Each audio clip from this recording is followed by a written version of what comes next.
কথায় আছে মাছে ভাতে বাঙালি, কিন্তু সেই বাঙালি যখন মাছ ভাত ছেড়ে নিরামিষ খুঁজে তখনই হয়ে যায় গণ্ডগোল।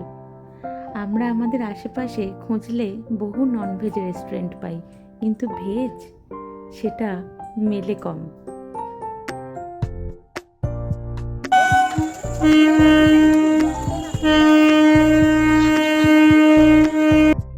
এবার কাটোয়ায় গিয়ে সপরিবারে খেতে চলে গিয়েছিলাম এরকমই এক ভেজ রেস্টুরেন্টে, কাটোয়া রেলগেটের ঠিক কাছেই। রেস্টুরেন্টের নাম সন্দেশ। সন্দেশ বলতে যেটা প্রথমেই মাথায় আসে, মিষ্টির দোকান।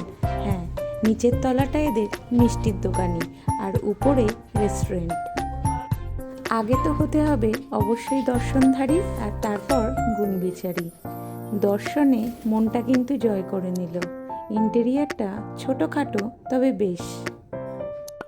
যারা বলে নিরামিষে আবার কি খাবো, কিছু পাওয়া যায় নাকি, তাদের জন্য এই মেনু কার্ডটি দেখুন, কত রকম আইটেমস রয়েছে। আমি বাঙালি হলেও মাছের থেকে বেশি পনির ভালোবাসি, তাই প্রথমেই ছিল পনির পকোড়া, আর তার সাথে চলে এলো ক্রিসপি চিলি বেবিকর্ন। বেবিকর্নটা খেতে ভালোই ছিল, তবে ক্রিসপি ভাবটা কম ছিল।